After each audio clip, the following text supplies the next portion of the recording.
Hamas మిలిటెంట్లు October 7, 2023న అనవసరంగా ఇజ్రాయెల్పై దాడి చేసి మారణ హోమం సృష్టించారు. ఇజ్రాయెల్లో సుమారుగా 4 నుంచి 5 వేల మంది మిలిటెంట్లు ప్రవేశించి అక్కడ ఊచకోత కోశారు. సుమారు 1200కు పైగానే ఇజ్రాయెల్ పౌరులను దారుణంగా కాల్చి చంపారు. అలాగే 250 మంది అమాయకులను కిడ్నాప్ చేసి తమ వెంట తీసుకెళ్లి బంధించారు. తమ కస్టడీలో మహిళలపై లెక్కలేనన్ని సార్లు అత్యాచారాలు చేశారు.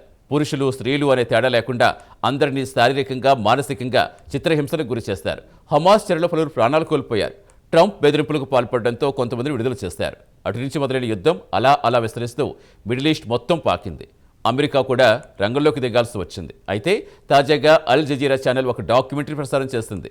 అసలు విషయానికి వస్తే ఇజ్రాయెల్ జైల్లో పాలస్తీనా ఖైదీలపై దారుణంగా అత్యాచారాలు చేయించారనేదే ఈ డాక్యుమెంటరీ అసలు ఉద్దేశం. ప్రస్తుతం అల్ జజీరా డాక్యుమెంటరీకి విశేష స్పందన వస్తోంది. దానికి సంబంధించిన వివరాలేంటో చూద్దాం.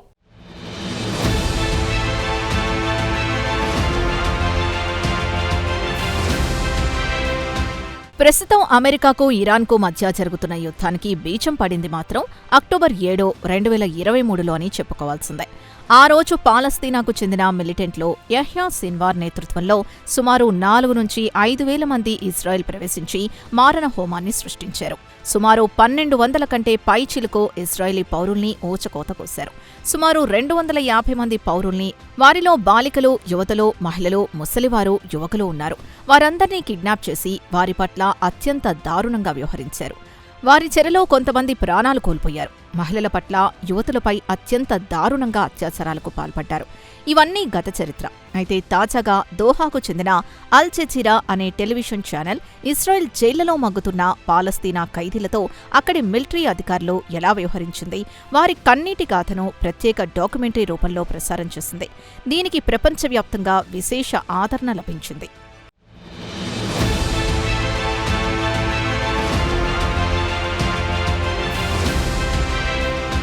ఇజ్రాయెల్ జైళ్ల నుంచి ఇటీవల విడుదలైన వారు ఇజ్రాయెల్ జైళ్లలో తమ కన్నీటి గాథను అల్ జజీరాకు పూసగుచ్చినట్లు వివరించారు. తమపై అతిపెద్ద కుక్కలతో రేప్ చేయించారనేది వారి ప్రధాన అభియోగం. ఇక ఇజ్రాయెల్ జైళ్ల నుంచి విడుదలైన వారు తమను జైళ్లలో ఎలా హింసించింది, ఇటు మానసికంగా, శారీరకంగా, లైంగిక దాడులకు పాల్పడ్డారని జైలు నుంచి విడుదలైన వారు ఆవేదన చెందారు. అక్టోబర్ 7, 2023న హమాస్ మిలిటెంట్లు ఇజ్రాయెల్పై పడి మారణహోమం సృష్టించిన తర్వాత ఇజ్రాయెల్ సైనికులు గాజాపై దండయాత్ర చేశారు. దొరికిన వారిని దొరికినట్లు బందీలుగా చేసి తమ వెంట తీసుకెళ్లి ఇజ్రాయెల్ జైల్లో బంధించారు. ఇక ఇజ్రాయెల్ సైనికులకు చిక్కిన వారిలో మహ్మద్ జాకీ అల్ బక్రీ ఒకడు. ఇతడు గాజాలో ఒక ప్రభుత్వోద్యోగి. తాను ఇజ్రాయెల్ కస్టడీలో ఉన్నప్పుడు తనపై అతిపెద్ద కుక్కతో రేప్ చేయించారని వాపోయాడు. ఇజ్రాయెలీ గార్డ్స్ చేతిలో తాను ఎన్నో అవమానాలకు గురయ్యాయని చెప్పుకొచ్చాడు. తనను ఏప్రిల్ 10, 2024న రేప్ చేసినట్లు గుర్తుందని చెప్పుకొచ్చాడు.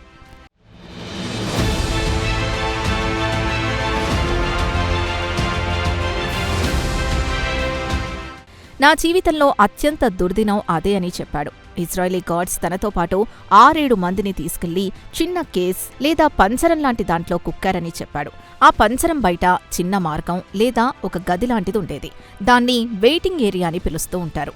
చేతులకు సంకెళ్లు వేసున్నప్పుడే వాళ్లు మా బట్టలు తీసేశారు. మా కళ్లకు గంతలు కట్టారు. అలాగే మా చేతులు, కాళ్లను కూడా కట్టేశారు. తర్వాత తమపై కుక్కలతో దాడులు చేయించారు. అక్కడే ఇజ్రాయెలీ జైలు అధికారులు, సైనికులు ఉన్నారు. తాము కుక్కల దాడులతో వణికిపోతుంటే వారు నవ్వుతూ అక్కడే పెద్ద పార్టీ చేసుకున్నారు. ఇక తమపై పంపిన కుక్కల్ని చూస్తే ఎవరైనా నిలువునా వణికిపోవాల్సిందే. ఆ కుక్క మూతికి ఇనుప కవచం ఉంచారు. అది శరీరాన్ని ముక్కలు ముక్కలు చేసే సత్తా కలిగుందని ఇజ్రాయెల్ సైనికుల వద్ద ఉన్న కుక్కల గురించి బక్రీ వివరించాడు.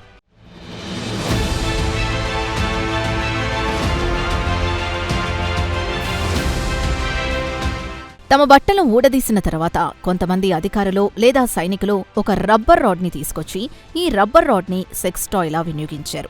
కొంతమందిపై ఆ పైపుల్ని వినియోగిస్తే మరికొంతమందిపై కుక్కలతో రేప్ చేయించారు. తనపై కూడా కుక్కతో రేప్ చేయించారని అల్ బక్రీ చెప్పాడు. తన దుస్తుల్ని తీసేసిన తర్వాత తనను అతిపెద్ద కుక్క రేప్ చేసిందని అల్ బక్రీ అల్ జజీరాకు వివరించాడు. తాము భరించలేని బాధతో రోధిస్తున్న ఇజ్రాయెల్ సైనికులు ఆనందం పట్టలేక నవ్వుతూ ఉన్నారే తప్ప తమపై ఎలాంటి జాలి చూపించలేదని అల్ బక్రీ వాపోయాడు. కాగా అల్ జజీరా ఇజ్రాయెల్ జైల్లో బాధల్ని అనుభవించిన వారి ఇంటర్వ్యూలు తీసుకుని డాక్యుమెంటరీ రూపంలో ప్రసారం చేసింది. ఈ డాక్యుమెంటరీకి bodies of evidence Israel's darkest weapon పేరు డాక్యుమెంటరీని విడుదల చేసింది. దీనికి యావత్ ప్రపంచం నుంచి విశేష ఆదరణ లభించింది.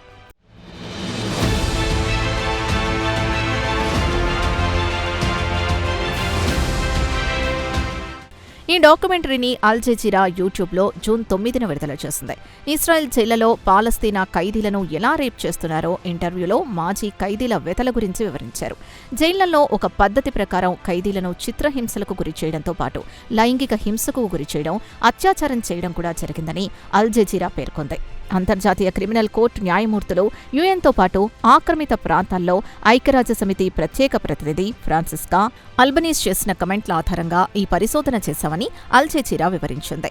తన జీవితంలో ఇంతటి ఘోరమైన అవమానాన్ని ఎప్పుడూ ఎదుర్కోలేదని అల్ బక్రీ వాపోయాడు. జైల్లో తనను తరచూ చితకబాదేవారు, ఘోరంగా అవమానపరిచేవారు, ఎలక్ట్రిక్ షాక్లిచ్చారని తన వ్యతలు చెప్పుకొచ్చారు. అల్ బక్రీ మాదిరిగానే ఇతర ఖైదీలను కూడా ఇస్రాయెల్ సైనికులు చేతులకు సంకెళ్లు వేసి బట్టలు ఊడతీసేవారు. అలాగే ఇస్రాయెల్కు చెందిన మహిళా సైనికులు కూడా ఆర్టిఫిషియల్ ఆబ్జెక్ట్స్ లేదా కృత్రిమ వస్తువులతో తనను రేప్ చేశారని అల్ బక్రీ వాపోయాడు.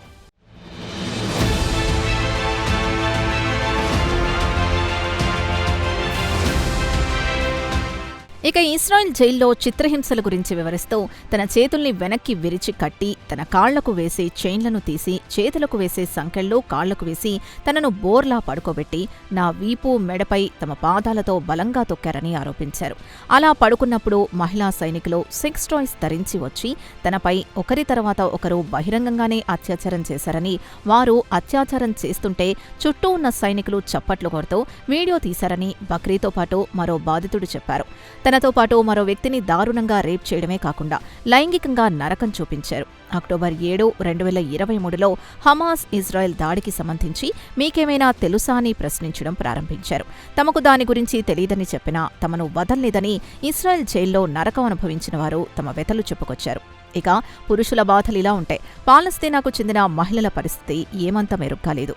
పురుషులు ఎలాంటి లైంగిక వేధింపులకు గురయ్యారో అదే అనుభవం తమకు ఎదురైందని వారు వాపోయారు.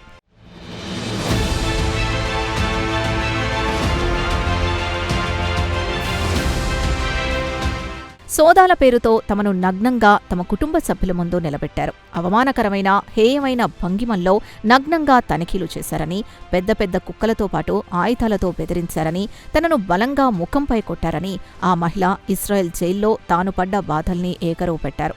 ఒక షిరీన్ అనే విద్యావేత్త, సామాజిక కార్యకర్తను వెస్ట్ బ్యాంక్లో అరెస్ట్ చేశారు. ఆమెను బెడ్రూంలోకి తీసుకెళ్లి బట్టలు మొత్తం తీసేయాలని ఆదేశించారు. తర్వాత సోదాల పేరుతో తన దేహం మొత్తం తడిమి చూశారు. తర్వాత 14 సార్లు లేచి నిలబడి వంగి లేవాలని ఆదేశించారు. ఇలా మరో 14 సార్లు చేయించారు. వారు చెప్పినట్లు చేస్తూనే ఇది అంత అవసరమా అని వారిని ప్రశ్నించారు. దానికి వారు నువ్వు నూగ్బా అయితే చట్టబద్ధమే అని జవాబిచ్చారని ఆమె చెప్పారు. నూగ్బా అంటే అరబిక్లో ఫైటర్ అని అంటారట. అయితే ఇస్రాయెల్ జైళ్లలో పాలస్తీన్లపై లైంగిక దాడులు కొత్తేమీ కాదు, గత కొన్ని దశాబ్దాల నుంచి కొనసాగుతున్నవేనని డాక్యుమెంటరీలో పేర్కొన్నారు. ఇక పాలస్తీనాకు చెందిన మానవ హక్కుల గ్రూప్ కానీ యూరో మెడ్ హ్యూమన్ రైట్స్ మానిటర్ కూడా ఇస్రాయెల్ సైనికులు పెద్ద పెద్ద కుక్కల్ని వినియోగించి పాలస్తీనా ఖైదీలపై అత్యాచారం చేయిస్తున్నాయని గతంలో ఖైదీల వ్యతల గురించి ప్రస్తావించాయి.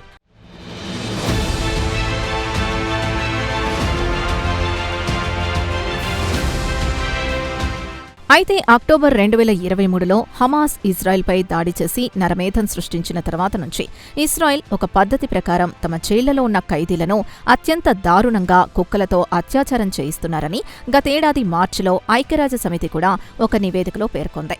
ఇక పాలస్తీనా ఖైదీలపై అత్యాచారాలు చేసిన సైనికులకు ఎలాంటి శిక్షలు విధించదని యుఎన్ నివేదికలో వెల్లడించింది.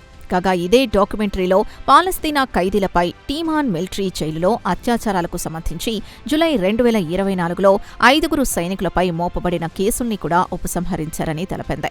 ఇదిలా ఉండగా ఇస్రాయెల్ పార్లమెంటులో జులై 2024లో ఇదే విషయాన్ని ప్రస్తావనకొచ్చింది. ఇస్రాయెల్ జైల్లో ఖైదీలను కుక్కలతో రేప్ చేయించడం ఎంతవరకు సమంజసమని ప్రధానమంత్రి బెంజమిన్ నెతన్యాహుకు చెందిన లికుడ్ పార్టీకి చెందిన సభ్యుడు హనోష్ మెల్విడెస్కీని అడిగితే దాంట్లో తప్పే ఉందని, పాలస్తీనా ఖైదీలకు ఇలాంటి గతి పట్టాల్సిందేనని రెచ్చిపోయి మాట్లాడాడు. ఒకవేళ ఆమె లేక అతడు నుగ్బా అంటే హమాస్ ఫైటర్ అయితే అది చట్టబద్ధమే, వారిని ఏం చేసినా తప్పులేదని ఇస్రాయెల్ సైనికుల్ని వెనకేసుకొచ్చారు ఇస్రాయెల్ పార్లమెంట్ సభ్యులు.